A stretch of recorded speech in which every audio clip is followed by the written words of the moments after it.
दुनिया को देखने का मेरा नजरिया हमेशा से बहुत सीमित था। पिछले 20 वर्षों से मैं पश्चिम के एक बहुत बड़े और प्रसिद्ध विद्यालय में पढ़ा रहा हूं। हमारे लिए विकास और आधुनिकता का मतलब केवल हमारे अपने देश की सीमाएं थीं। उस दिन जब हमारे पार्टी के मुद्दीपाठ के एक पूरा जा रहा है, प्रधानाचार्य ने कक्ष में आकर यह घोषणा की कि हमारी अगली शैक्षिक यात्रा भारत की होगी, तो पूरे कक्ष में एक अजीब सी खामोशी छा गई। भारत क्यों? मेरे एक साथी ने बहुत ही धीमी आवाज में पूछा। उसने कहा कि वहां तो केवल भीड़ और धूल ही मिलेगी। सच कहूं तो मैं भी मन ही मन यही सोच रहा था। हम वहां क्या सीखने जा रहे हैं? हमारे पास सब कुछ है, दुनिया की सबसे अच्छी तकनीक है, तो फिर हम वहां क्यों जा रहे हैं? लेकिन हमारी यात्रा तय हो चुकी थी। हम 40 लोग थे और सबके मन में यही एक प्रश्न था कि आखिर यह यात्रा हमें क्या नया सिखा देगी। दिन बीतते गए और अंततः हम अपने वायुयान में बैठ गए। यह एक बहुत लंबी यात्रा थी। जब वायुयान नीचे उतरने लगा तो मैंने अपनी खिड़की से बाहर झांका। मुझे लगा था कि मैं टूटी हुई सड़कें और पुरानी इमारतें देखूंगा, जैसा हमें हमेशा बताया गया था। परंतु नीचे का दृश्य बिल्कुल अलग था। ऊंची और शानदार इमारतें, चमकती रोशनी और एक बहुत ही व्यवस्थित शहर दिखाई दे रहा था। हमारा वायुयान नई दिल्ली के हवाई अड्डे पर उतरा। बाहर निकलते ही एक अलग ही ऊर्जा महसूस हुई। वह हवाई अड्डा इतना विशाल और स्वच्छ था कि मैं उसे देखकर आश्चर्यचकित रह गया। मैंने ऊपर छत की तरफ देखा तो वहां सुंदर कलाकृतियां थीं, जो इस महान देश की प्राचीन संस्कृति को बहुत ही सुंदरता से दर्शा रही थीं। अचानक एक छोटा यंत्र मानव हमारे पास आया। उसने बहुत ही स्पष्ट और मधुर भाषा में हमारा स्वागत किया और हमें आगे का रास्ता दिखाया। मेरे कई साथी उसे ही देखकर हैरान थे। हमने तो सोचा था कि यहाँ सब कुछ पुराना होगा, लेकिन यह तो हमारे अपने देश से भी ज्यादा उन्नत लग रहा था। हम आगे बढ़े और प्रवेश जांच की तरफ गए। वहां कोई लंबी कतार नहीं थी। सब कुछ पूरी तरह से स्वचालित था।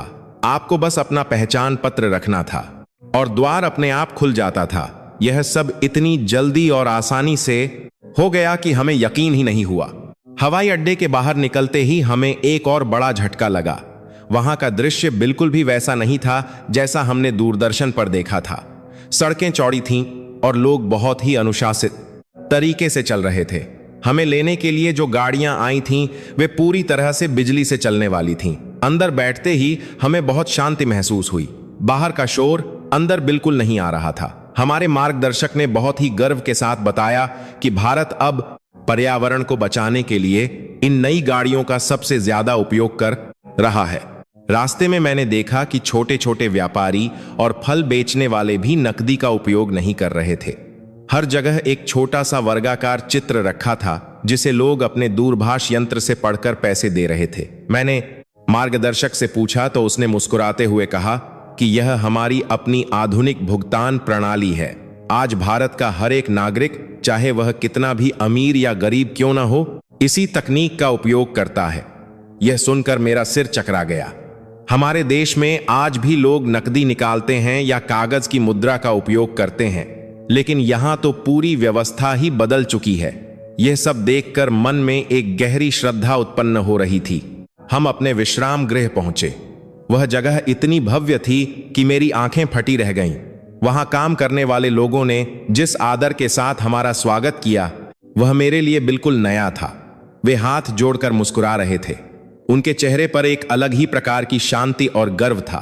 उन्होंने हमसे कहा कि अतिथि देवो भव, जिसका अर्थ है कि मेहमान भगवान के समान होता है। यह सिर्फ कहने की बात नहीं थी, उनके व्यवहार में वह सच्चाई झलक रही थी। मुझे उस रात नींद नहीं आई। मैं बार बार खिड़की से बाहर उस जागते हुए और तेजी से दौड़ते हुए शहर को देख रहा था। मुझे एहसास हो रहा था कि हम सब अब तक एक बहुत बड़े झूठ में जी रहे थे। जिस देश को हम आप जान समझ को में जो अभी प्रसार चार था, जो आपके आप लेख समझ करेगी, पिछड़ा हुआ मानते थे, वह तो भविष्य में जी रहा है। मेरी सारी धारणाएं टूट रही थीं। अगली सुबह हम एक विद्यालय देखने गए। बाहर से इमारत बहुत ही साधारण और शांत लग रही थी, लेकिन अंदर जाते ही जैसे हम किसी दूसरी दुनिया में आ गए। वहां हर एक कमरे में बड़े बड़े पर्दे लगे थे। बच्चे कागज और कलम के बजाय आधुनिक यंत्रों पर लिख रहे थे। उनके शिक्षक उन्हें जो भी समझाते, वह सीधे उनके यंत्रों पर दिखाई देता। वहां कोई भी बच्चा ऊब नहीं रहा था। हर कोई उत्साह से भरा हुआ था। सबसे बड़ी बात यह थी कि उन्होंने अपनी शिक्षा में योग और ध्यान को भी शामिल किया हुआ था। विद्यालय के एक कोने में बच्चे आंखें बंद करके ध्यान कर रहे थे। एक तरफ वे आधुनिक विज्ञान पढ़ रहे थे और दूसरी तरफ अपनी जड़ों से जुड़े हुए थे। एक शिक्षक ने मुझे बताया कि भारत का उद्देश्य केवल बच्चों को मशीन बनाना नहीं है, बल्कि उन्हें एक अच्छा और शांत इंसान बनाना भी है।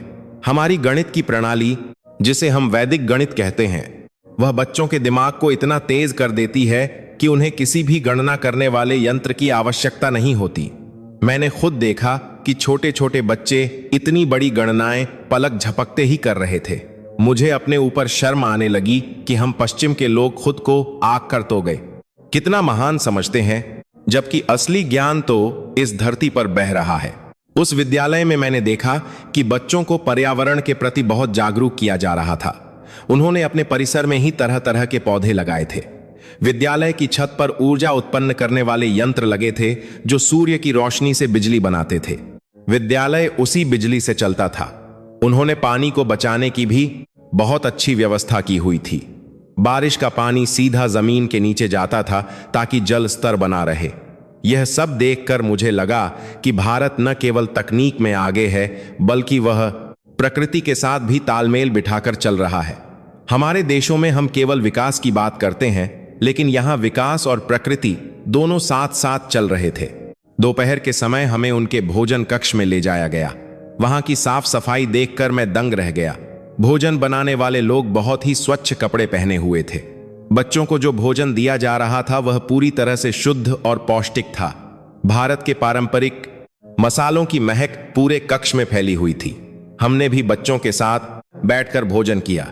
वह भोजन इतना स्वादिष्ट था कि मैं जीवन भर नहीं भूल सकता। जब हम खा रहे थे तो कुछ बच्चे हमारे पास आए। उन्होंने बहुत ही आत्मविश्वास के साथ हमसे बातचीत की। उनकी भाषा बहुत स्पष्ट थी और उनके विचारों में एक अजीब सी गहराई थी। उन्होंने हमसे हमारे देश के बारे में पूछा और फिर अपने देश की उपलब्धियों के बारे में बताया। उन्होंने हमें बताया कि कैसे उनका देश अंतरिक्ष विज्ञान में नए कीर्तिमान स्थापित कर रहा है, कैसे उनके देश के वैज्ञानिक कम से कम खर्च में अंतरिक्ष यान मंगल और चंद्रमा पर भेज रहे हैं। उन बच्चों की आंखों में अपने राष्ट्र के प्रति जो स्वाभिमान था वह देखने लायक था। वे अपने देश की मिट्टी से प्यार करते हैं और उसी के लिए कुछ बड़ा करना चाहते हैं। यह सब सुनकर मेरा हृदय भर आया। हम जिन चीजों को महत्व देते थे वे सब यहां बहुत छोटी लग रही थीं। असली विकास तो विचारों का होता है। भारत ने दुनिया को दिखा दिया है कि आप अपनी संस्कृति और जड़ों से जुड़े रहकर भी आसमान छू सकते हैं। यह देश वास्तव में दुनिया का मार्गदर्शन करने की क्षमता रखता है। शाम को जब हम वापस अपने विश्राम गृह लौट रहे थे तो रास्ते में मैंने देखा कि लोग अपने काम से लौट रहे हैं। हर चेहरे पर एक संतोष था। भारत की वह शाम मेरे जीवन की सबसे सुंदर शाम थी।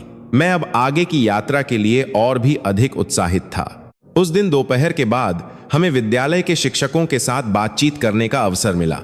हम एक बड़े और खुले कक्ष में बैठे थे जहां प्राकृतिक हवा आ रही थी। मेरे सामने बैठे शिक्षक, जिनका नाम आनंद था, बहुत ही साधारण लेकिन प्रभावशाली व्यक्तित्व वाले व्यक्ति थे। मैंने उनसे पूछा कि आप लोग इतनी बड़ी कक्षा को और इस पूरी नई तकनीक को इतनी आसानी से कैसे संभाल लेते हैं। उन्होंने बहुत ही सहजता से उत्तर दिया कि यह सब रातों रात नहीं हुआ है। हमारे देश में शिक्षक को हमेशा से गुरु का स्थान दिया गया है और समाज हमें बहुत सम्मान देता है। सरकार और प्रशासन भी इस बात को समझते हैं कि एक शिक्षक का काम केवल पढ़ाना नहीं बल्कि चरित्र का निर्माण करना है। आनंद ने अपना आधुनिक यंत्र निकाला और मुझे दिखाया कि कैसे उनका सारा प्रशासनिक काम अब पूरी तरह से स्वचालित हो गया है। बच्चों की उपस्थिति से लेकर उनके माता पिता के साथ संवाद तक सब कुछ एक ही जगह पर होता है। उन्हें अब कागजों के बंडल नहीं उठाने पड़ते। आनंद की बातें सुनकर मुझे अपने देश की याद आ गई, जहां हम शिक्षकों को हर दिन कागजी कार्रवाई में ही घंटों बिताने पड़ते हैं। हमारे पास बच्चों से बात करने या उनकी मानसिक स्थिति को समझने का समय ही नहीं बचता। आनंद ने बताया कि उन्हें हर साल कई कागज और हमारी पूरा भारत हफ्तों का विशेष प्रशिक्षण दिया जाता है, जिसमें तकनीक के साथ साथ बाल मनोविज्ञान और पारंपरिक ज्ञान को कैसे मिलाया जाए यह सिखाया जाता है। यह सब देखकर मुझे महसूस हुआ कि भारत ने तकनीक को अपना गुलाम बनाया है ना, कि खुद तकनीक का गुलाम बना है। वे तकनीक का उपयोग समय बचाने और रिश्तों को गहरा करने के लिए कर रहे हैं। शाम ढलने लगी थी और हमें शहर के बाहरी इलाके में स्थित एक और शैक्षिक केंद्र में ले जाया गया।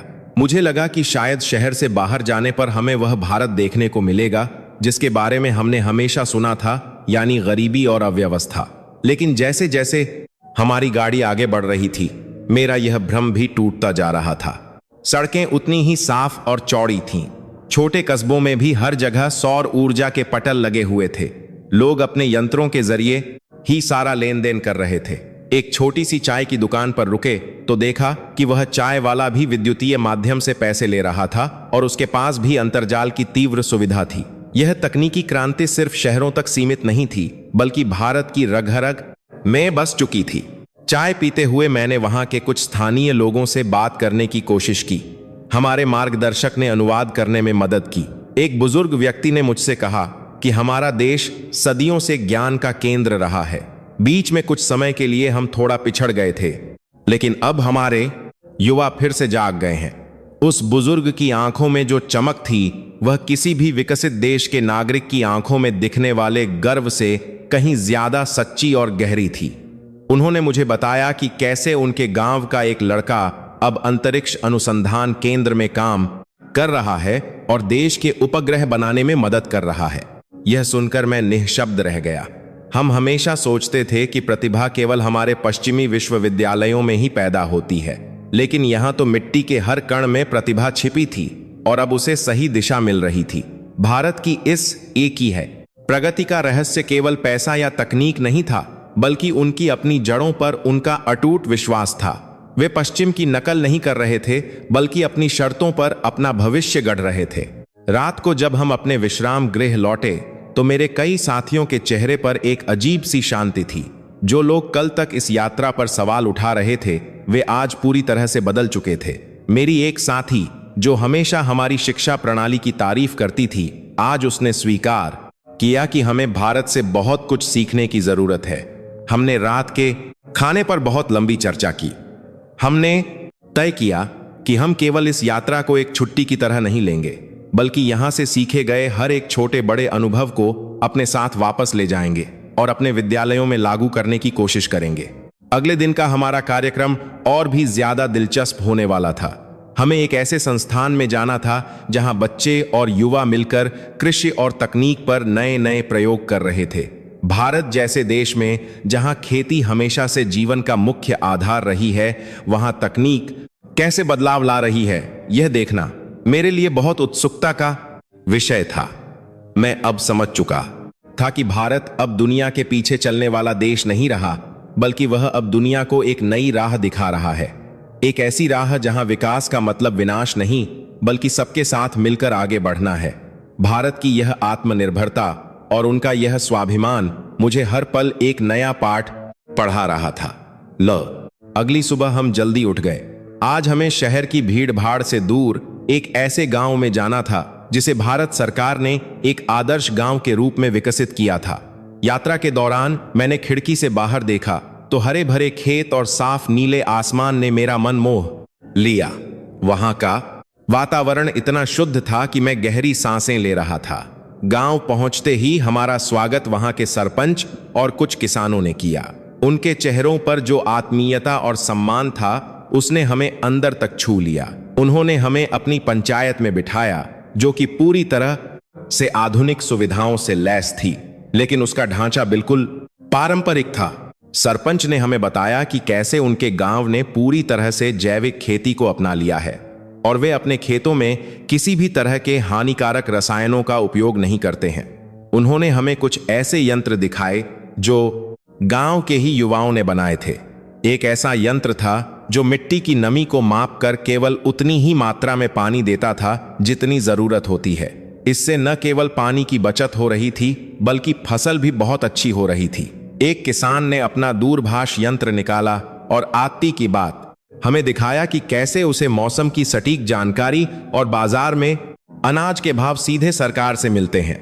अब कोई भी व्यापारी उनका शोषण नहीं कर सकता था। मैंने सोचा कि हमारे देशों में किसानों की हालत भी कई बार खराब होती है और उन्हें बड़ी कंपनियों पर निर्भर रहना पड़ता है, लेकिन यहाँ भारत में किसानों को सीधे तकनीक और जानकारी से जोड़कर उन्हें ताकतवर बनाया जा रहा था। यह एक सच्ची क्रांति थी जो जमीन से उठ रही थी।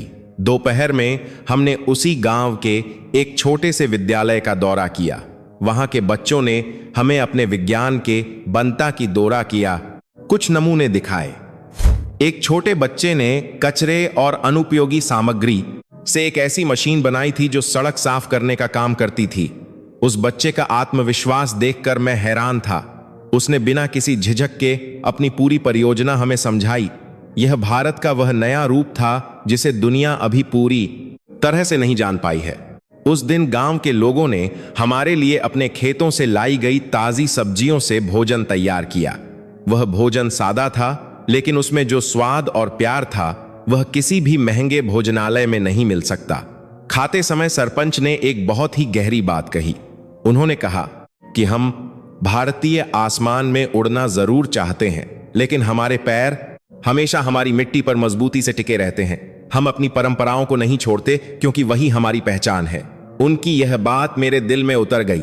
पश्चिमी दुनिया में हमने विकास की अंधी दौड़ में अपने परिवार, अपनी संस्कृति और अपनी शांति को कहीं पीछे छोड़ दिया है, लेकिन भारत ने दुनिया को दिखा दिया है कि आप अपनी संस्कृति को बचाए रखते हुए भी आधुनिक बन सकते हैं। शाम को जब हम गांव से वापस लौट रहे थे तो मैंने देखा कि सूरज ढल रहा है और पूरे गांव में एक सुनहरी रोशनी फैली हुई है। लोग अपने घरों के बाहर बैठे थे, बच्चे खेल रहे थे और गायों के गले में बंधी घंटियों की आवाजें आ रही थीं। यह दृश्य इतना शांत और सुंदर था कि मैं बस उसे देखता ही रह गया। यह वह भारत था जिसने अपनी आत्मा को नहीं खोया था, बल्कि उसे और भी मजबूत कर लिया था। अगली सुबह जब मेरी आंख खुली तो सूरज की किरणें मेरे कमरे में आ रही थीं। मैंने खिड़की से बाहर देखा तो शहर जाग चुका था। हमारे यहाँ कहा जाता है कि भारत में बहुत शोर होता है, लेकिन वहां एक अजीब सी लय थी।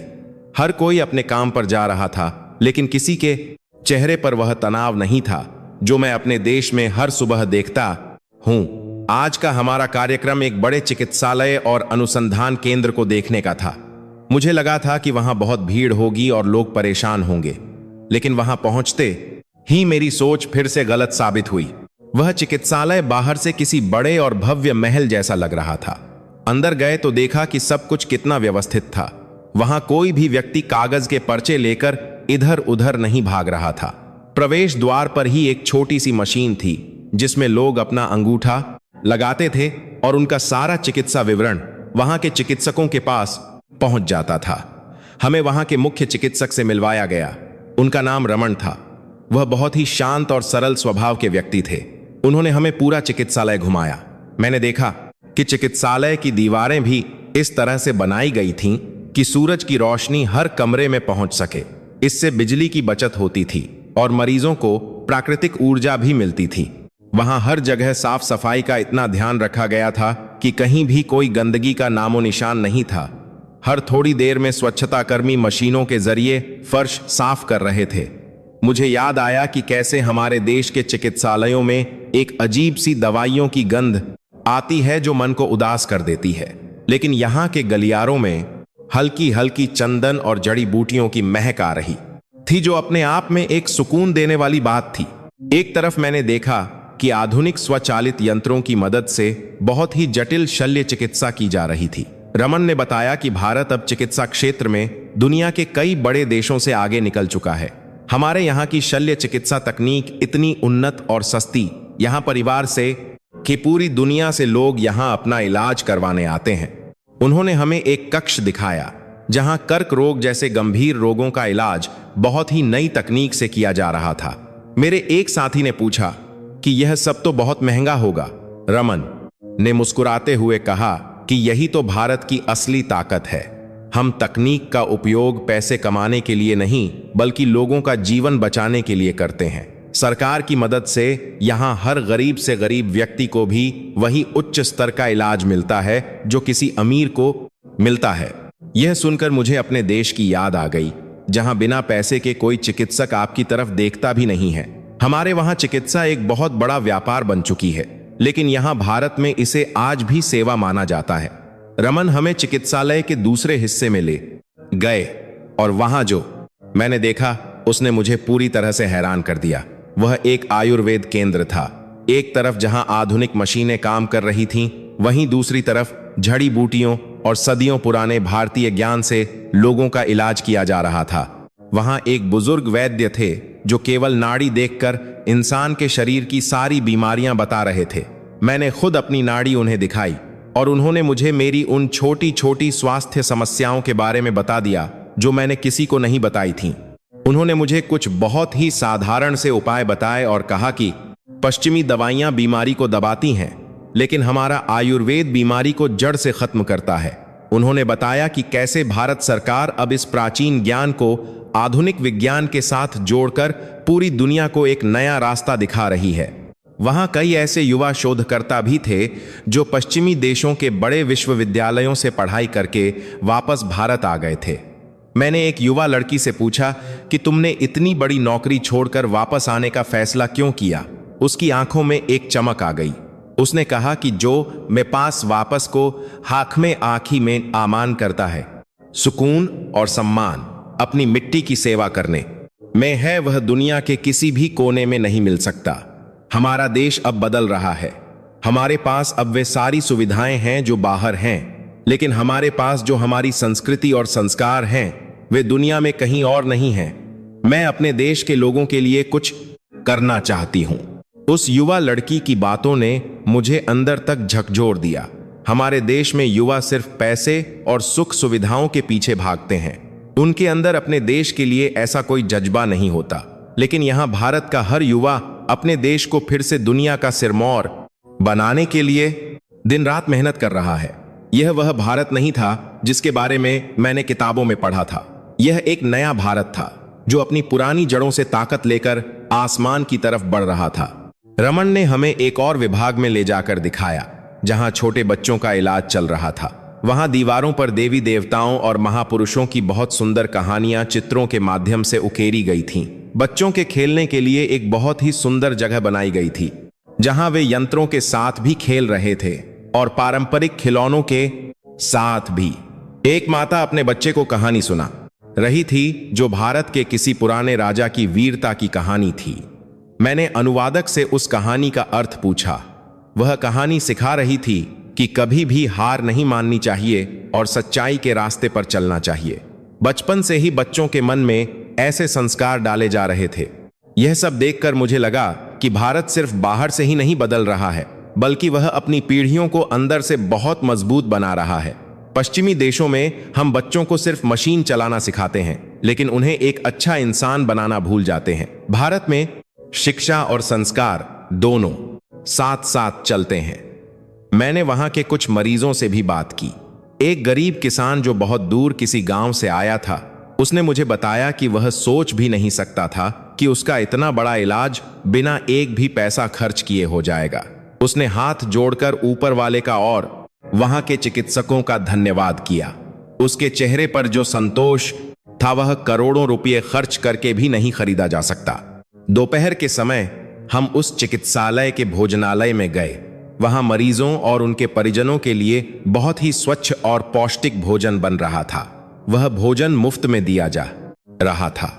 रमन ने बताया कि भारत में दान और सेवा की बहुत पुरानी परंपरा है। कई बड़े व्यापारी और आम लोग भी अपनी कमाई का कुछ हिस्सा इस तरह के कामों में लगाते हैं। यहां कोई भी इंसान भूखा नहीं सोता। समाज के लोग एक दूसरे का ध्यान रखते हैं। पश्चिमी दुनिया में हम इतने अकेले हो गए हैं कि हमें अपने पड़ोसी का भी पता नहीं होता, लेकिन यहां एक पूरा समाज एक बड़े परिवार की तरह काम करता है। शाम को हम एक बहुत बड़े उद्यान में टहलने गए। वहां मैंने देखा कि कई लोग एक साथ मिलकर योग और प्राणायाम कर रहे थे। एक तरफ युवा थे तो दूसरी तरफ बुजुर्ग भी थे। सबके चेहरों पर एक अजीब सी शांति थी। हमारे मार्गदर्शक ने बताया कि भारत ने पूरी दुनिया को योग सिखाया है, लेकिन हम इसे सिर्फ एक व्यायाम नहीं मानते। यह हमारे जीवन का हिस्सा है जो हमारे शरीर और मन को एक साथ जोड़ता है। मैंने भी उनके साथ बैठकर कुछ देर आंखें बंद की। उस समय मुझे जो शांति महसूस हुई वह मैंने अपनी पूरी जिंदगी में कभी महसूस नहीं की थी। मुझे यह एहसास होने लगा था कि हम पश्चिम के लोग भौतिक सुखों के पीछे भागते हुए कितने खाली हो गए हैं। हमने बड़ी बड़ी इमारतें तो बना लीं, लेकिन हमारे अंदर की शांति खत्म हो गई। और दूसरी तरफ यह देश है जिसने सदियों तक विदेशी आक्रमणों को झेला, बहुत कुछ खोया, लेकिन अपनी आत्मा को कभी मरने नहीं दिया। आज भारत अपनी उसी आत्मा की ताकत से पूरी दुनिया को दिशा दिखा रहा है। रात को जब मैं सोने गया तो मेरे दिमाग में उस युवा लड़की के शब्द गूंज रहे थे। मुझे भारत के लोगों के आत्मविश्वास से बहुत कुछ सीखना था। वे अपनी भाषा, अपने पहनावे और अपनी संस्कृति पर शर्मिंदा नहीं होते, बल्कि वे इसे शान से पहनते हैं। यह यात्रा मेरे लिए सिर्फ एक शैक्षिक यात्रा नहीं थी, बल्कि यह मेरे लिए जीवन को देखने का एक नया नजरिया बन गई थी। मैं अब कल के दिन का इंतजार कर रहा था, क्योंकि मुझे पता था कि यह देश मुझे अभी और भी बहुत कुछ सिखाने वाला है। अगले दिन की शुरुआत एक नई ऊर्जा के साथ हुई। हम शहर के एक बहुत बड़े प्रौद्योगिकी और अनुसंधान केंद्र की ओर जा रहे थे। रास्ते में मैंने देखा कि यातायात कितना सुव्यवस्थित था। कोई हॉर्न की तेज आवाज नहीं थी। सड़कों के किनारे बड़े बड़े पेड़ लगे हुए थे, जो शहर को एक अलग ही सुंदरता दे रहे थे। वहां पहुंचने पर हमें एक विशाल इमारत के अंदर ले जाया गया। यह भारत का अपना अंतरिक्ष और तकनीकी विकास केंद्र था। मुझे लगा था कि यहाँ केवल बड़ी उम्र के अनुभवी वैज्ञानिक होंगे, लेकिन वहां का नजारा देखकर मैं फिर से अचंभित रह गया। वहां काम करने वाले ज्यादातर लोग 25 से 30 साल के युवा थे। उनके चेहरों पर एक गजब का उत्साह था। हमारे एक मार्गदर्शक, जिनका नाम विक्रम था, उन्होंने हमें एक बहुत बड़े कक्ष में ले जाकर एक कृत्रिम बुद्धिमत्ता वाले यंत्र का प्रदर्शन दिखाया। विक्रम ने बताया कि कैसे भारत के युवा आज दुनिया के सबसे जटिल तकनीकी सवालों का जवाब ढूंढ रहे हैं। उन्होंने हमें एक ऐसा उपकरण दिखाया जो किसानों को मौसम की बिल्कुल सटीक जानकारी देता था, और वह भी उनकी अपनी स्थानीय भाषा में। मैंने विक्रम से पूछा कि इतने कम उम्र में ये युवा इतनी बड़ी जिम्मेदारी कैसे संभाल लेते हैं। विक्रम ने मुस्कुराकर जवाब दिया कि हमारे यहां ज्ञान को उम्र से नहीं नापा जाता। हमारे प्राचीन ग्रंथों में भी लिखा है कि ज्ञान जहां से भी मिले उसे ग्रहण करना चाहिए। ये युवा सिर्फ मशीनें नहीं बनाते, बल्कि ये इस बात का ध्यान रखते हैं कि इनकी बनाई तकनीक से गांव के आखिरी आदमी को क्या फायदा होगा। भारत में तकनीक का मतलब व्यापार नहीं, बल्कि सेवा है। यह बात मेरे दिमाग में घर कर गई। पश्चिम में हम जो भी नया बनाते हैं उसका सबसे पहला लक्ष्य पैसा कमाना होता है, लेकिन यहाँ के युवा अपनी मातृभूमि की समस्याओं को सुलझाने के लिए दिन रात एक कर रहे थे। एक युवा महिला वैज्ञानिक ने हमें उपग्रह प्रणाली के बारे में बताया। उसकी भाषा इतनी सरल और स्पष्ट थी कि तकनीक का कोई भी कठिन शब्द उसमें बाधा नहीं बन रहा था। उसने बताया कि कैसे भारत के उपग्रह आज दुनिया के कई देशों की मदद कर रहे हैं, और वह भी बहुत कम लागत में। मुझे याद आया कि कैसे हमारे देश के अखबारों में भारत के अंतरिक्ष कार्यक्रमों का मजाक उड़ाया जाता था, लेकिन आज मैं अपनी आंखों से देख रहा था कि यह देश हमसे कहीं आगे निकल चुका है, और वह भी बिना किसी अहंकार के। दोपहर को हमें शहर के एक बहुत पुराने और प्रसिद्ध बाजार में ले जाया गया। मुझे लगा कि शायद वहां हमें पुरानी व्यवस्था देखने को मिलेगी। बाजार बहुत भीड़ भाड़ वाला था, लेकिन वहां कोई अव्यवस्था नहीं थी। रंग बिरंगे कपड़े, हस्तशिल्प और मसालों की दुकानों से पूरा बाजार सजा हुआ था। मैंने एक बहुत ही छोटी सी दुकान से अपनी पत्नी के लिए एक रेशमी कपड़ा खरीदा। जब मैंने उस छोटे व्यापारी को पैसे देने के लिए अपनी जेब से नकद निकालना चाहा, तो उसने विनम्रता से मना कर दिया और अपनी दुकान पर लगे एक छोटे से चित्र की ओर इशारा किया। उसने कहा कि आप अपने दूरभाष यंत्र से भुगतान कर सकते हैं। मुझे यह देखकर फिर से अचंभा हुआ कि एक इतनी छोटी सी दुकान पर बैठा साधारण सा व्यापारी भी डिजिटल लेन देन का इतनी आसानी से उपयोग कर रहा था। वहां कोई भी व्यक्ति कागजी मुद्रा का उपयोग नहीं कर रहा था। एक सब्जी बेचने वाली बूढ़ी महिला भी उसी तकनीक से पैसे ले रही थी। बाजार में घूमते हुए मैंने देखा कि लोग एक दूसरे से कितने प्रेम से मिल रहे थे। हमारे देशों में लोग राह चलते एक दूसरे को देखकर अनदेखा कर देते हैं, लेकिन यहाँ हर कोई एक दूसरे को जानता था, या कम से कम एक मुस्कान जरूर देता था। वहां की जीवंतता देखकर मुझे लगा कि असली जीवन तो यही है। हम तो सिर्फ बंद कमरों में अपनी जिंदगी बिता रहे हैं। हर नुक्कड़ पर कोई ना कोई कहानी थी, कोई ना कोई रंग था। शाम को हम एक स्थानीय परिवार के निमंत्रण पर उनके घर गए। वह एक मध्यम वर्गीय परिवार था। घर बहुत ही सादगी से सजा हुआ था। लेकिन वहां की आत्मीयता ने मेरा दिल जीत लिया। घर के बुजुर्गों ने हमारा स्वागत किया और बच्चों ने हमारे पैर छूकर आशीर्वाद लिया।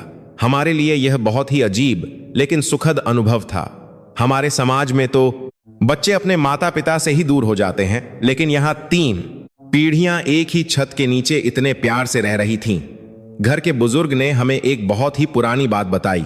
उन्होंने कहा कि हमारे यहां सदियों से एक ही वाक्य सिखाया जाता है, वसुधैव कुटुंबकम, जिसका मतलब है कि पूरी दुनिया एक परिवार है। हम सिर्फ अपने बारे में नहीं सोचते, बल्कि हम पूरी मानव जाति के कल्याण की प्रार्थना करते हैं। जब हमारे वैज्ञानिक अंतरिक्ष में कोई नया यान भेजते हैं तो वे सिर्फ भारत की सफलता नहीं मांगते, बल्कि वे कहते हैं कि इससे पूरी दुनिया का भला हो। उनकी यह सोच इतनी विशाल थी कि मैं खुद को बहुत छोटा महसूस करने लगा। पश्चिम में हमने हमेशा दुनिया को बांटने का काम किया है, लेकिन यह देश दुनिया को जोड़ने की बात करता है। रात के खाने पर घर की महिला ने हमें अपने हाथों से बना पारंपरिक भोजन परोसा। भोजन में इतने तरह के स्वाद थे कि मैं बता नहीं सकता। खाना खाते समय घर के मुखिया ने हमसे कहा कि हमारे यहाँ अतिथि को भगवान का रूप माना जाता है। आपने हमारे घर आकर हमें जो सम्मान दिया है उसके लिए हम आपके आभारी हैं। उनकी यह बात सुनकर मेरी आंखें नम हो गईं। पश्चिम में हम खुद को बहुत सभ्य मानते हैं, लेकिन असली सभ्यता तो मुझे आज इस छोटे से घर में देखने को मिल रही थी। यहाँ लोगों के पास शायद हमारे जितने बड़े घर न हो, लेकिन उनके दिल हमारे घरों से बहुत बड़े। रात को लौटते समय मैं बस यही सोच रहा था कि भारत ने किस तरह से अपने आप को एक मजबूत राष्ट्र के रूप में खड़ा किया है। उन्होंने अपनी जड़ों को नहीं छोड़ा, लेकिन आसमान की ऊंचाइयों को छूने से भी नहीं चूके। आज का दिन मेरे लिए सिर्फ एक और दिन नहीं था, बल्कि यह मेरे भ्रम टूटने का एक और अध्याय था। जो लोग इस देश को सपेरों और साधुओं का देश कहकर चिढ़ाते थे, उन्हें एक बार आकर देखना चाहिए कि असली विकास क्या होता है। यह वह भारत है जो अपनी शर्तों पर जी रहा है और पूरी दुनिया को रास्ता दिखा रहा है। अगली सुबह जब हम उठे तो हमारे भीतर एक अलग ही प्रकार की उत्सुकता थी।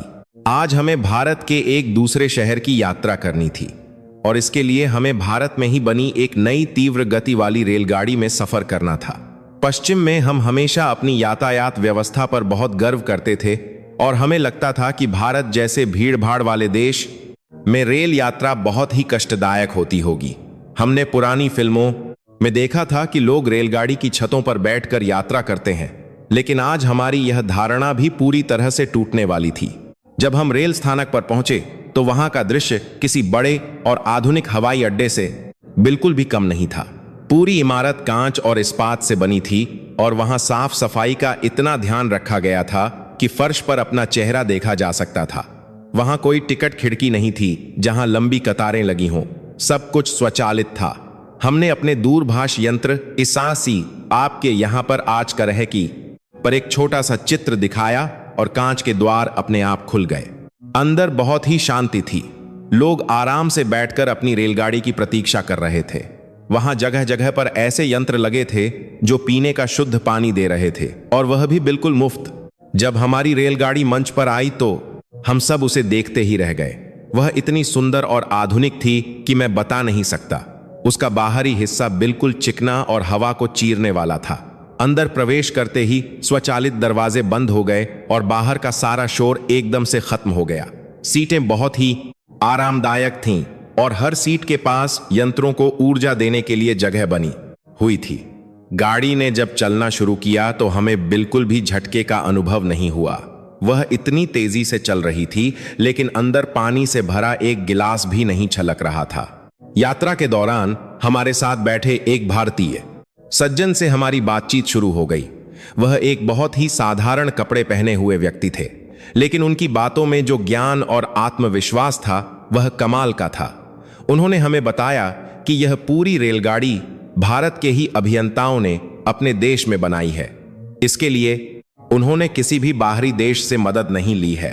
उन्होंने बहुत ही गर्व के साथ कहा कि हमारा देश अब अपनी जरूरत की हर चीज खुद बनाने में सक्षम है।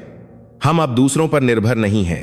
हम अपनी तकनीक खुद विकसित करते हैं जो हमारी जरूरतों और हमारे पर्यावरण के अनुकूल होती है। उनकी आंखों में अपने राष्ट्र के प्रति जो स्वाभिमान था उसे देखकर मुझे बहुत ईर्ष्या हुई। हमारे देशों में लोग सरकार की बुराई करने में लगे रहते हैं, लेकिन यहाँ हर नागरिक अपने देश के निर्माण में अपना योगदान दे रहा था और उस पर गर्व महसूस कर रहा था। उस सज्जन ने हमें बताया कि यह रेलगाड़ी पूरी तरह से बिजली से चलती है और इसमें प्रदूषण बिल्कुल नहीं होता।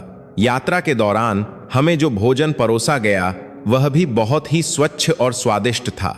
वह भोजन उन किसानों से सीधे खरीदा गया था जो बिना रसायनों की खेती करते हैं। इस तरह उस पूरी यात्रा में मुझे भारत की आत्मनिर्भरता और उनकी दूरदर्शिता के दर्शन हुए। कुछ घंटों की सुखद यात्रा के बाद हम अपने गंतव्य पर पहुंचे। यह शहर भारत का एक बहुत बड़ा शिक्षा और रक्षा अनुसंधान केंद्र था। हमें वहां के एक बहुत बड़े विश्वविद्यालय में ले जाया गया। विश्वविद्यालय का परिसर इतना विशाल और हरा भरा था कि ऐसा लग रहा था जैसे हम किसी जंगल के बीच आ गए हों। वहां की इमारतें आधुनिक जरूर थीं, लेकिन उन्हें इस तरह से बनाया गया था कि कम से कम बिजली का उपयोग हो। सूरज की रोशनी और प्राकृतिक हवा के लिए बड़ी बड़ी खिड़कियां थीं।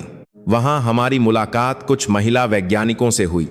पश्चिमी देशों में महिलाओं की आजादी और उनके अधिकारों को लेकर हमेशा एक बहस छिड़ी रहती है। हमें यह भी पढ़ाया गया था कि भारत में महिलाओं को दबा कर रखा जाता है, लेकिन जब मैंने उन महिलाओं को परितार की बचारती वैज्ञानिकों से बात की तो मेरे सारे भ्रम एक ही पल में टूट गए। वे महिलाएं बहुत ही आत्मविश्वास से भरी हुई थीं।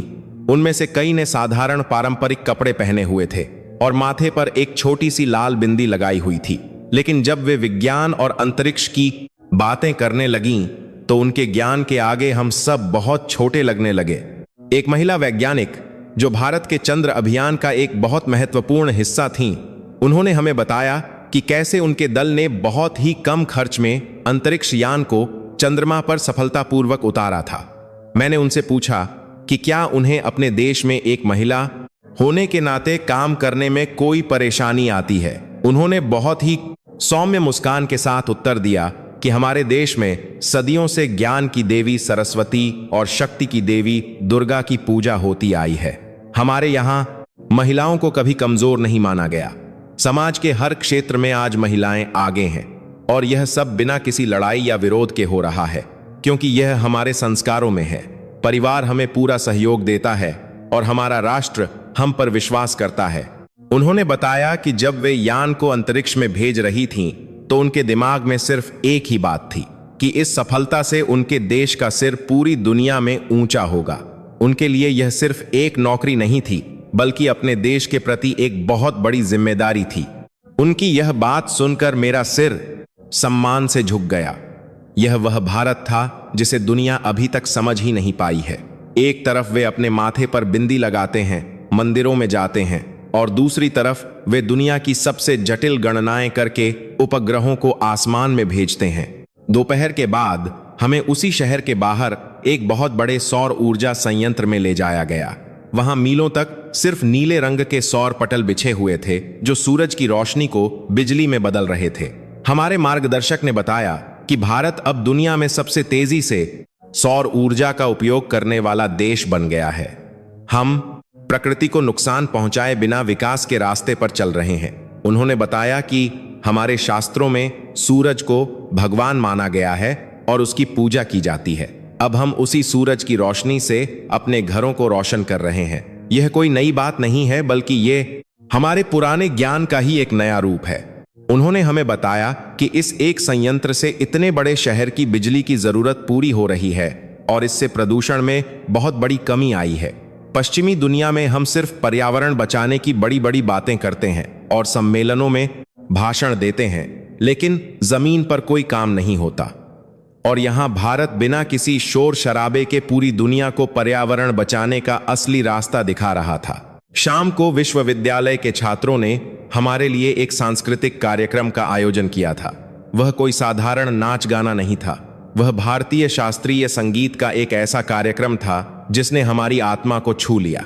उन युवा छात्रों ने जिस तरह से वाद्य यंत्रों को बजाया, उसमें एक अजीब सा गणित और लय छुपी हुई थी।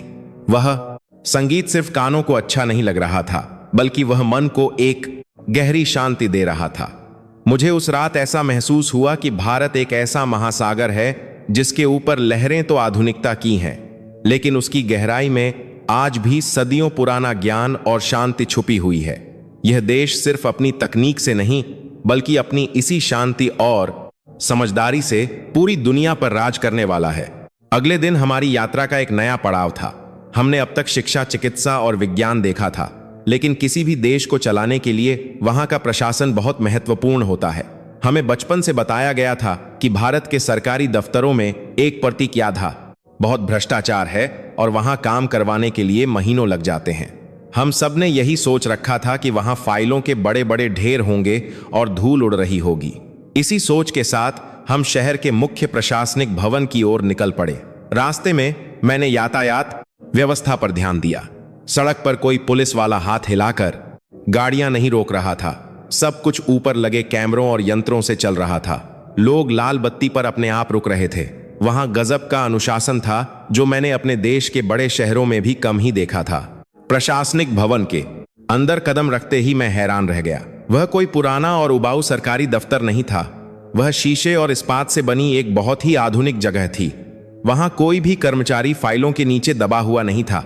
हर मेज पर सिर्फ एक आधुनिक यंत्र रखा था। हमने देखा कि गांव से आया एक साधारण सा किसान वहां लगाए गए एक बड़े पर्दे के सामने खड़ा था। उसने सिर्फ अपना अंगूठा वहां रखा और एक आवाज आई। उसने अपनी स्थानीय भाषा में अपनी समस्या बताई और उसी समय उसका काम हो गया। उसे किसी भी अधिकारी के आगे हाथ नहीं जोड़ने पड़े। यह सब इतना पारदर्शी और तेज था कि मुझे अपनी आंखों पर यकीन नहीं हुआ। हमें वहां के मुख्य अधिकारी से मिलाया गया। वह मुश्किल से 30 साल का एक युवा था। उसने हमें अपने कक्ष में बिठाया और बताया कि कैसे पूरे देश को अब एक ही डिजिटल प्रणाली से जोड़ दिया गया है। उसने कहा कि अब अगर सरकार किसी गरीब के लिए पैसा भेजती है तो वह सीधा उसके खाते में जाता है। बीच में कोई भी उस पैसे को छू नहीं सकता। पश्चिम में हमारी सरकारें भी गरीबों की मदद करती हैं, लेकिन हमारे यहाँ व्यवस्था इतनी उलझी हुई है कि जरूरतमंद तक मदद पहुंचने में बहुत समय लग जाता है।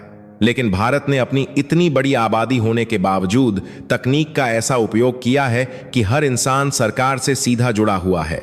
मैंने उस युवा अधिकारी से पूछा कि आपने तो बाहर के बहुत बड़े विश्वविद्यालय से पढ़ाई की है, फिर आप वहां इतनी अच्छी जिंदगी छोड़कर यहां इस सरकारी नौकरी में क्यों आ गए? उस अधिकारी ने मेरी आंखों में देखते हुए बहुत ही सहजता से कहा कि पश्चिम मुझे एक अच्छी नौकरी और पैसा दे सकता था, लेकिन जो सम्मान और सुकून मुझे मेरी इस मिट्टी में मिलता है वह दुनिया के किसी कोने में नहीं मिल सकता। उसने कहा कि हम यहाँ नौकरी नहीं करते बल्कि हम अपना राष्ट्र बनाते हैं।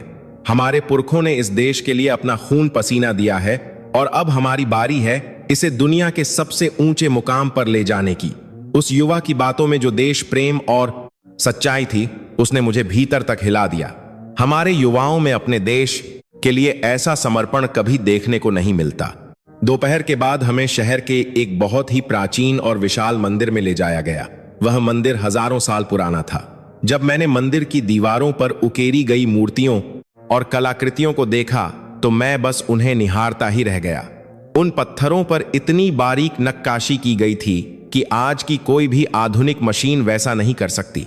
मैंने सोचा कि जिस देश के लोगों ने हजारों साल पहले ही विज्ञान और कला की इतनी ऊंचाइयां छू ली थीं, उन्हें हम पश्चिम के लोग पिछड़ा हुआ कैसे मान सकते हैं? ये हमारी सबसे बड़ी भूल थी। लेकिन जो चीज मुझे सबसे ज्यादा हैरान कर रही थी वह उस मंदिर का प्रबंधन था। वहां हर दिन लाखों लोग आते हैं, लेकिन कहीं कोई धक्का मुक्की या अव्यवस्था नहीं थी। सब कुछ बहुत ही आधुनिक कायरताकहारे तरीके से संभाला जा रहा था। साफ सफाई इतनी थी कि जमीन पर बैठकर भी खाना खाया जा सकता था। मंदिर के पीछे एक बहुत बड़ा भोजनालय था जहां हर दिन 1 लाख से ज्यादा लोगों के लिए मुफ्त में भोजन बनता था।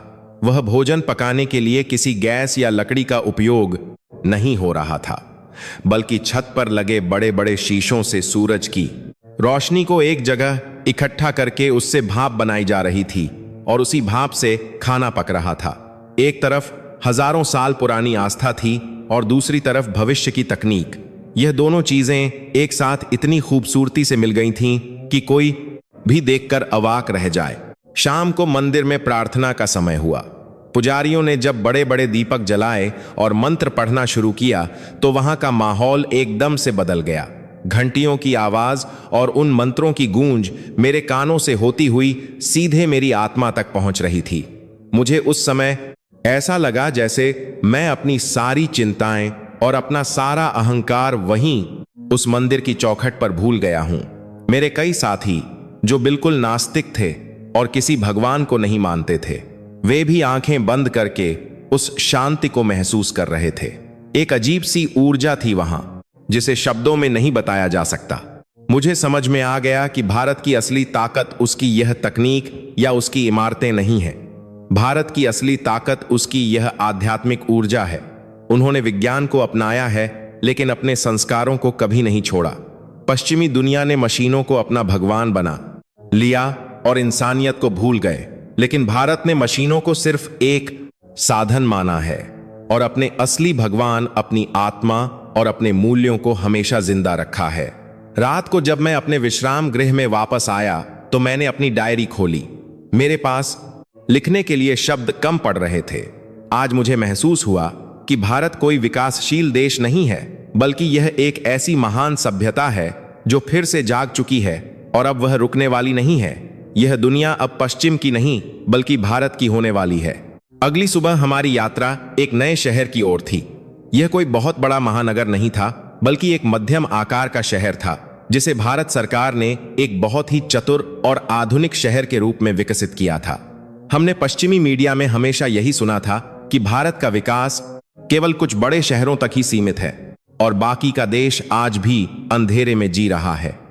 लेकिन जैसे ही हमारी रेलगाड़ी ने उस शहर में प्रवेश किया तो मेरे सारे पुराने विचार एक बार फिर से गलत साबित होने लगे।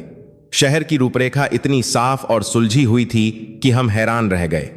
चौड़ी सड़कें, उनके किनारे लगे बड़े बड़े छायादार पेड़ और हर जगह सौर ऊर्जा से चलने वाली रोशनियां, यह सब कुछ ऐसा था जो हमारे पश्चिमी देशों के सबसे आधुनिक शहरों को भी कड़ी टक्कर दे सकता था। हमें वहां के एक बहुत बड़े नवाचार केंद्र में ले जाया गया।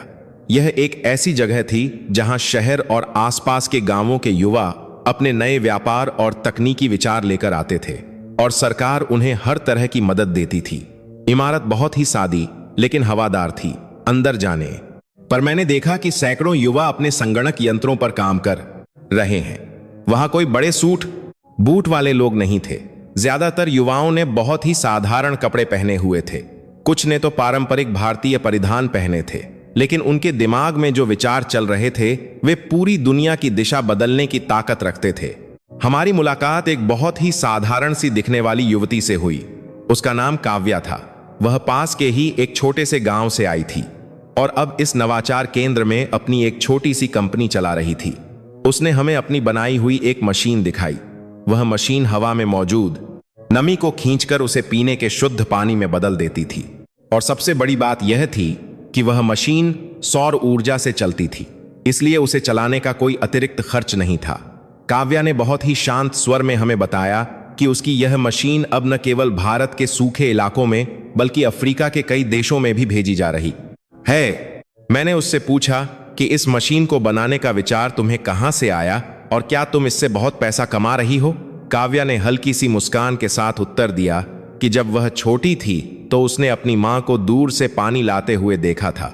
वह नहीं चाहती थी कि किसी और महिला को वह संघर्ष करना पड़े। उसने कहा कि पैसा तो हमारी जरूरतों को पूरा करने के लिए मिल ही जाता है, लेकिन हमारा मुख्य लक्ष्य पैसा कमाना नहीं है।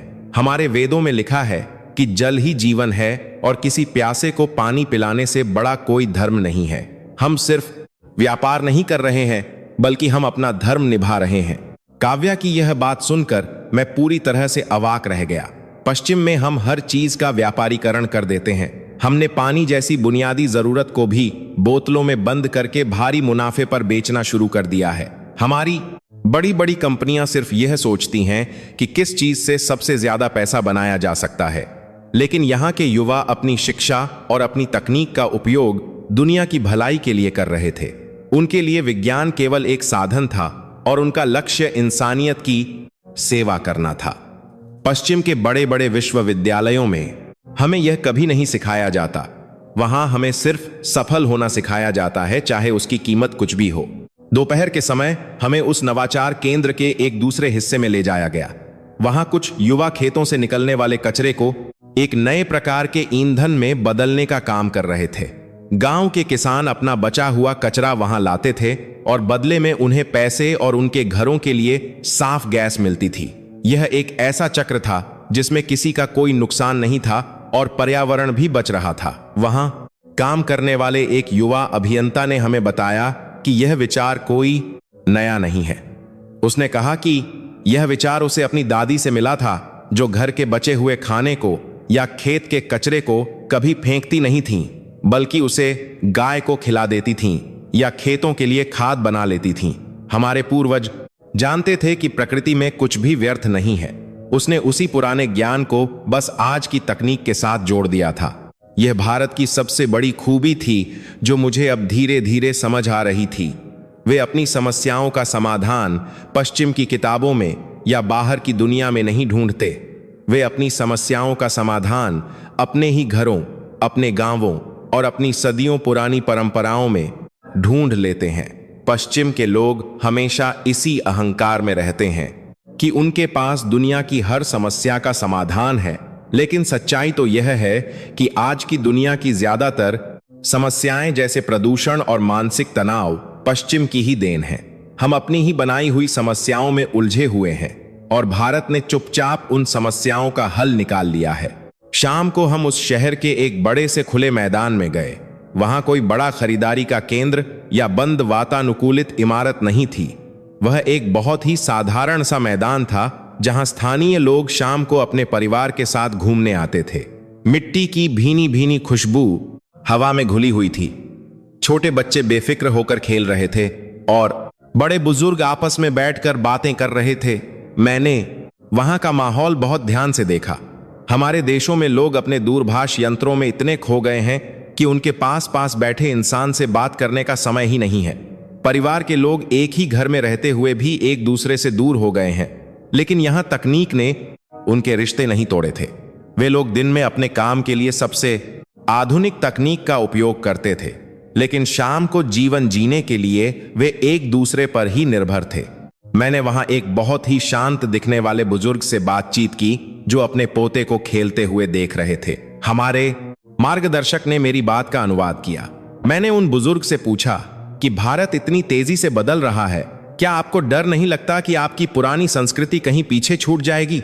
उन बुजुर्ग ने बहुत ही गहरी और समझदारी भरी मुस्कान के साथ मेरी तरफ देखा और कहा कि एक पेड़ चाहे कितना भी ऊंचा क्यों ना हो जाए और उसकी शाखाएं आसमान को क्यों ना छू लें, अगर उसकी जड़ें जमीन में गहराई तक मजबूत हैं तो वह किसी भी आंधी में नहीं गिरेगा।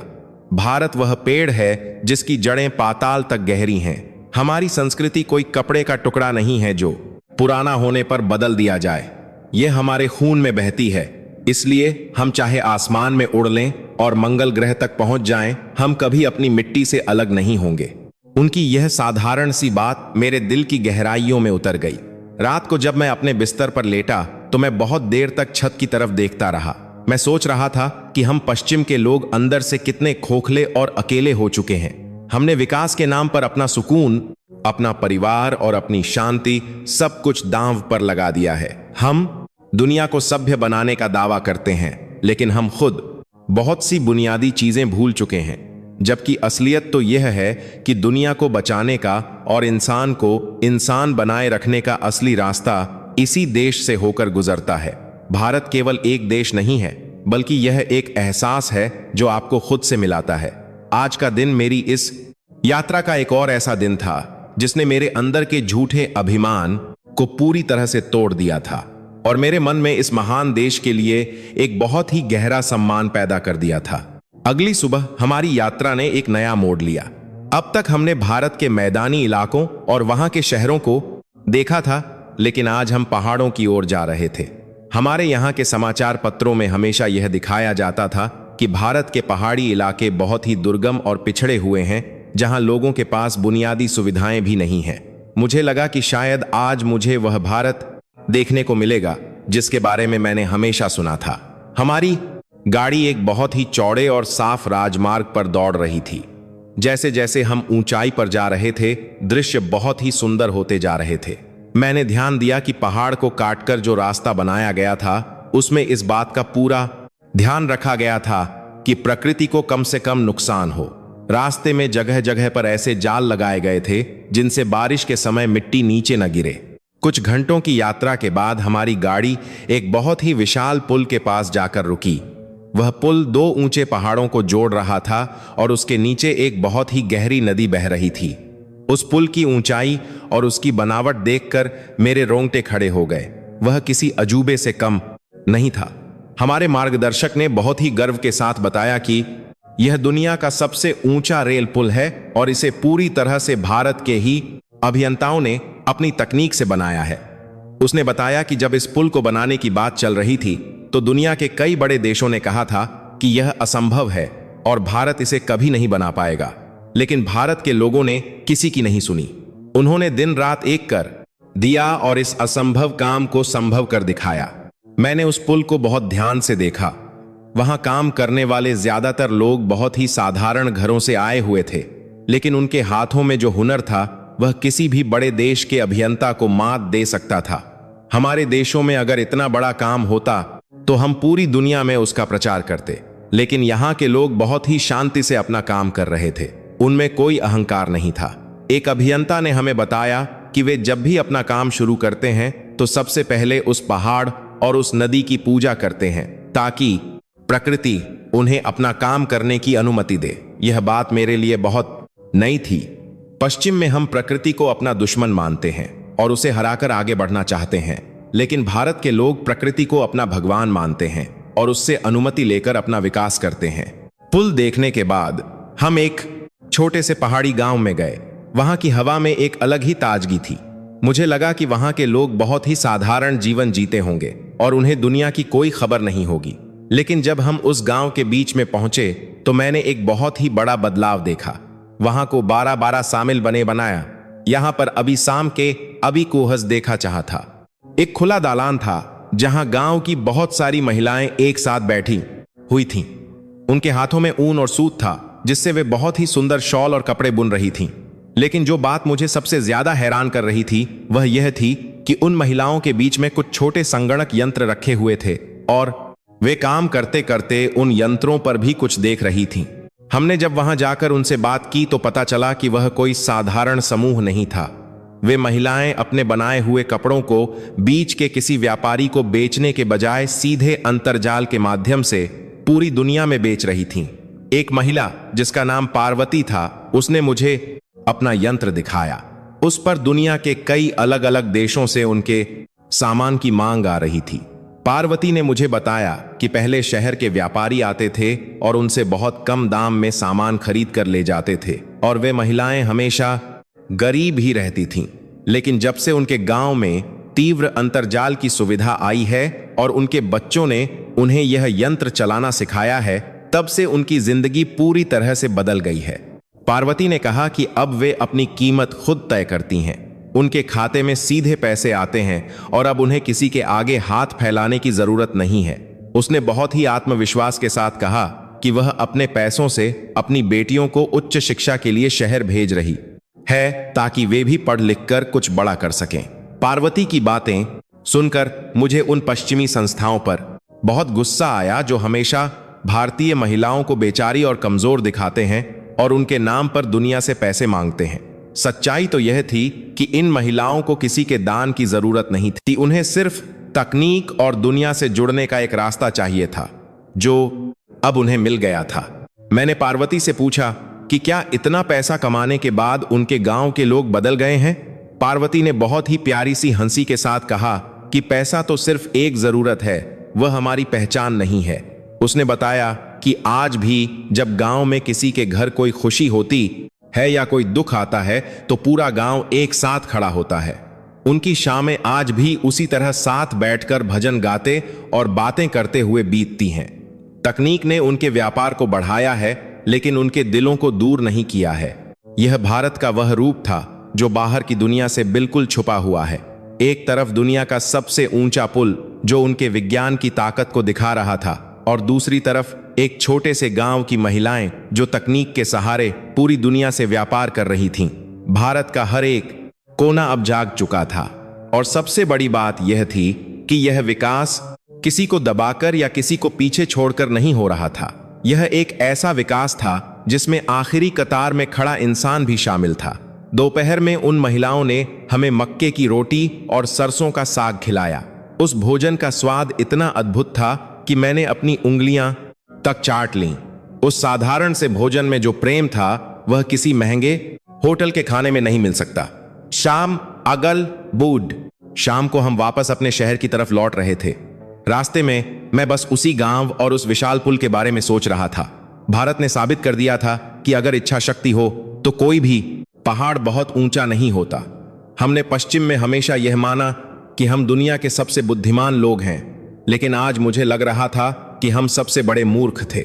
हमने अपनी तकनीक से हथियार बनाए और दुनिया को डराया, लेकिन भारत ने अपनी तकनीक से एक गरीब महिला के आंसू पोंछे और उसे आत्मनिर्भर बनाया। असल में महानता हथियारों में नहीं बल्कि लोगों के जीवन को बेहतर बनाने में है। आज की इस यात्रा ने मुझे यह सिखा दिया था कि भारत केवल एक उभरती हुई शक्ति नहीं है, बल्कि वह एक ऐसा मार्गदर्शक है जिसकी आज पूरी दुनिया को सबसे ज्यादा जरूरत है। मैं कैसे बीत गया मुझे पता ही नहीं चला।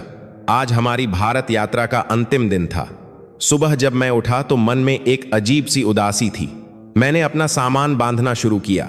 कमरे की खिड़की से बाहर देखा तो सूरज निकल रहा था और शहर अपनी उसी पुरानी लय में जागा रहा था। वह शहर जो एक हफ्ते पहले मेरे लिए बिल्कुल अनजाना था, आज मुझे अपना सा लग रहा था। हमारी बस हवाई अड्डे की तरफ जा रही थी। बस में बिल्कुल सन्नाटा था, कोई कुछ नहीं बोल रहा था। हम सब बस खिड़की से बाहर देख रहे थे और हर एक दृश्य को अपनी यादों में समेटने की कोशिश कर रहे थे।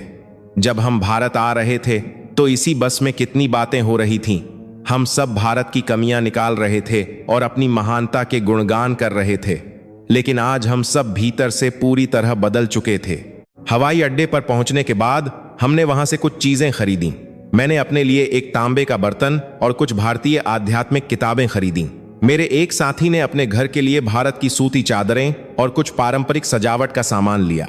हम सब उन चीजों के एक तमाम हजार ताप का आध्यात्मिक सामान जरिए भारत के एक छोटे से हिस्से को अपने साथ ले जाना चाहते थे। उड़ान का समय हो गया था। हम अपने विमान में जाकर बैठ गए। मैंने अपनी सीट की पेटी बांधी और खिड़की से बाहर हवाई अड्डे की उस भव्य और आधुनिक इमारत को देखने लगा। कुछ ही देर में विमान ने चलना शुरू किया। जैसे ही विमान ने रनवे से उड़ान भरी और भारत हला खड़ेक करेगा, भारत की वह महान धरती मेरी आंखों के सामने से छोटी होने लगी। अचानक मेरी आंखों से आंसू बहने लगे। मैंने जल्दी से अपने हाथ से आंसू पोंछे ताकि कोई देख न ले। मुझे शर्म आ रही थी कि इतनी उम्र में मैं ऐसे रो रहा हूं, लेकिन आंसू थे कि रुकने का नाम ही नहीं ले रहे थे। मैंने धीरे से अपनी गर्दन घुमाकर अपने साथियों की तरफ देखा। मेरे बगल में बैठे मेरे एक वरिष्ठ साथी जो हमेशा अपनी पश्चिमी शिक्षा पर बहुत घमंड करते थे, वह भी अपनी आंखें रुमाल से पोंछ रहे थे। पीछे मुड़कर देखा तो कई लोग शांति से रो रहे थे। किसी के भी पास बोलने के लिए कोई शब्द नहीं था। हम सब एक ही भावना से गुजर रहे थे। एक हफ्ते पहले हम इस देश को पिछड़ा हुआ और गरीब मानते थे। हम सोच रहे थे कि हम यहाँ के लोगों को कुछ सिखाकर आएंगे, लेकिन हकीकत में भारत ने हमें सिखा दिया था कि असली विकास क्या होता है। विमान जैसे जैसे बादलों के ऊपर जा रहा था, मेरे दिमाग में इस एक हफ्ते के सारे दृश्य एक चलचित्र की तरह घूम रहे थे। वे आत्मविश्वासी युवा वैज्ञानिक जो अंतरिक्ष के सपने देखते हैं और अपनी मिट्टी से प्यार करते हैं। वे महिलाएं जो पहाड़ों में बैठकर पूरी दुनिया से व्यापार करती हैं। वह किसान जो खेत में सबसे आधुनिक तकनीक का उपयोग कर रहा है और शाम को मंदिर में जाकर भगवान को धन्यवाद दे रहा है। वह चिकित्सालय जहां बिना पैसे के लोगों का इलाज होता है। यह सब कुछ ऐसा था जो हमारे देशों में सोचना भी असंभव है। हमने पैसा तो बहुत तोना कमा लिया, लेकिन हमने अपनी आत्मा बेच दी। भारत ने दुनिया को दिखा दिया था कि बिना अपनी आत्मा खोए, बिना अपनी संस्कृति को छोड़े भी दुनिया के सबसे ऊंचे शिखर पर पहुंचा जा सकता है। मुझे याद आया कि हमारे देशों का मीडिया हमें भारत के बारे में कितना झूठ दिखाता है। वे सिर्फ भारत की गरीबी और धूल दिखाते हैं, ताकि हमारा झूठा अहंकार बना रहे। वे कभी नहीं दिखाते कि भारत के लोग अपने देश के लिए कितने समर्पित हैं। भारत के युवा अब मत नौकरी मांगने वाले नहीं, बल्कि दुनिया को रास्ता दिखाने वाले बन गए हैं। वे अपनी जड़ों से जितने जुड़े हुए हैं, आसमान में उड़ने की उनकी ताकत उतनी ही ज्यादा है। मेरे आंसू इसलिए नहीं बह रहे थे कि मैं वापस जा रहा था, बल्कि इसलिए बह रहे थे कि मैंने अपनी जिंदगी के इतने साल एक झूठ में निकाल दिए। मैंने इतने सालों तक एक ऐसे देश को नीचा समझा जो असल में पूरी दुनिया का गुरु बनने की ताकत रखता है। यात्रा के दौरान मैंने अपनी डायरी निकाली और उसमें कुछ शब्द लिखे। मैंने लिखा कि पश्चिम की दुनिया अब डूबता हुआ सूरज है और भारत उगता हुआ सूरज है। हमारी तकनीक इंसान को अकेला बना रही है, लेकिन भारत की तकनीक इंसान को इंसान से जोड़ रही है। अगर हमें अपनी आने वाली पीढ़ियों को बचाना है तो हमें अहंकार छोड़कर भारत के सामने हाथ जोड़ने होंगे और उनसे जीवन जीने का तरीका सीखना होगा। मैंने मन ही मन उस महान देश को प्रणाम किया जिसने मेरी आंखें खोल दी थीं। मुझे यकीन था कि जब मैं वापस अपने देश जाऊंगा और अपने विद्यालय के बच्चों को भारत की यह सच्चाई बताऊंगा तो बहुत से लोग मेरी बातों पर विश्वास नहीं करेंगे, लेकिन मुझे इससे कोई फर्क नहीं पड़ता था। मैंने सच्चाई देख ली थी और अब वह सच्चाई मेरे जीवन का हिस्सा बन चुकी थी। विमान की खिड़की से बाहर अब सिर्फ सफेद बादल दिख रहे थे, लेकिन मेरे मन के भीतर अभी भी भारत के उन साधारण लेकिन महान लोगों के चेहरे चमक रहे थे। मुझे उस युवा लड़की की बात याद आ रही थी जिसने कहा था कि हम अपना राष्ट्र बना रहे हैं। वास्तव में वे आगे उन्हीं बातों के लिए सिर्फ अपना राष्ट्र नहीं बना रहे थे, बल्कि वे पूरी दुनिया के लिए एक नई उम्मीद बना रहे थे। मैं अब अपने घर जा रहा था, लेकिन मेरा एक बहुत बड़ा हिस्सा हमेशा के लिए भारत की उसी मिट्टी में रह गया था। मैं जानता था कि यह मेरी आखिरी भारत यात्रा नहीं है। मैं वापस आऊंगा, और तब मैं एक शिक्षक बनकर नहीं, बल्कि एक विद्यार्थी बनकर आऊंगा, ताकि मैं इस महान देश से और भी बहुत कुछ सीख सकूं। जब मैं अपने देश वापस लौटा तो वहां की हवा में मुझे एक अजीब सा खालीपन महसूस हुआ। हवाई अड्डे पर उतरते ही वही पुरानी भाग दौड़ और तनाव मेरे सामने था। लोग मशीनों की तरह चल रहे थे, किसी के चेहरे पर कोई भाव नहीं था। मैंने अपने आसपास देखा तो मुझे लगा कि मैं किसी बहुत ही ठंडी और बेजान जगह पर आ गया हूं। घर पहुंचते ही मेरी पत्नी ने मुझसे यात्रा के बारे में पूछा। मैंने उसे अपने थैले से वह तांबे का बर्तन और किताबें निकाल कर दी। मैंने उसे बताया कि कैसे एक हफ्ते में मेरी पूरी दुनिया बदल गई है। मैंने उसे उन पहाड़ों, उस विशाल पुल और उस चिकित्सालय की कहानियां सुनाई। मेरी पत्नी मेरी बातें सुनकर हैरान थी, क्योंकि जाने से पहले मैं ही उस देश की सबसे ज्यादा आलोचना कर रहा था। अगले दिन जब मैं अपने विद्यालय गया तो मेरे कई साथियों ने मुझे घेर लिया। वे सब जानना चाहते थे कि भारत में कितनी गरीबी और गंदगी है, ताकि वे अपनी श्रेष्ठता साबित कर सकें। जब मैंने उन्हें सच बताना शुरू किया तो उनके चेहरों के रंग उड़ गए। मैंने उन्हें सौर ऊर्जा से चलने वाले शहरों, महिलाओं द्वारा चलाए जा रहे व्यापार और मुफ्त चिकित्सा के बारे में बताया। कुछ साथियों ने मेरा मजाक उड़ाया और कहा कि शायद मैं वहां जाकर किसी भ्रम में पड़ गया हूं, या उन्होंने मुझे सिर्फ अच्छी चीजें दिखाई हैं। लेकिन मुझे उनके इस मजाक से कोई फर्क नहीं पड़ा। मैं जानता था कि जो सच्चाई मैंने अपनी आंखों से देखी है और अपनी आत्मा से महसूस की है, उसे उनका यह खोखला अहंकार नहीं झुठला सकता। मैंने अपनी कक्षा में बच्चों को पढ़ाने का तरीका पूरी तरह से बदल दिया। मैंने पश्चिम की उस शिक्षा के साथ साथ उन्हें ध्यान लगाना और अपनी सांसों पर नियंत्रण करना सिखाया। मैंने उन्हें बताया कि सफलता का मतलब सिर्फ पैसा कमाना या बड़ी गाड़ी खरीदना नहीं है, बल्कि सफलता का असली मतलब एक अच्छा और शांत इंसान बनना है। शुरुआत में बच्चों को यह थोड़ा अजीब लगा, लेकिन कुछ ही हफ्तों में मैंने देखा कि मेरी कक्षा के बच्चे अब पहले से ज्यादा शांत और खुश रहने लगे थे। उनके माता पिता भी मुझसे आकर पूछने लगे कि मैंने ऐसा क्या जादू कर दिया है। तब मैंने उन्हें गर्व से बताया कि यह जादू मेरा नहीं, बल्कि उस महान देश भारत का है, जिसने दुनिया को जीवन जीने का असली अर्थ सिखाया है। समय बीतता गया, लेकिन मेरे भीतर भारत की वह यादें कभी धुंधली नहीं हुई। मैंने अपने घर में एक छोटा सा कोना बनाया, जहां मैं हर सुबह बैठकर ध्यान लगाता हूं। उस ध्यान में मुझे आज भी मंदिर की वह घंटियां और उन मंत्रों की गूंज सुनाई देती है। भारत ने मेरे अंदर से मेरे उस झूठे घमंड को हमेशा के लिए खत्म कर दिया जो मुझे पश्चिमी होने पर था। मैंने महसूस किया कि दुनिया में बहुत सारे देश अमीर हो सकते हैं, उनके पास बहुत बड़ी सेना और हथियार हो सकते हैं, लेकिन जो आध्यात्मिक ताकत और जो पारिवारिक मूल्य भारत के पास हैं, वे दुनिया में किसी के पास नहीं हैं। आज जब मैं अपने जीवन के अंतिम पड़ाव पर हूं, तो मैं पीछे मुड़कर देखता हूं। मैंने अपनी पूरी जिंदगी में अगर कुछ सबसे अच्छा और सच्चा सीखा है, तो वह उसी एक हफ्ते की भारत यात्रा में सीखा है।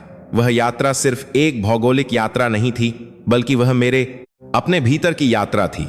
उस देश ने मुझे खुद से मिला दिया। मैं आज भी उस दिन का इंतजार करता हूं जब पूरी दुनिया भारत के इस ज्ञान को अपनाएगी और इंसानों के बीच की यह दीवारें हमेशा के लिए गिर जाएंगी।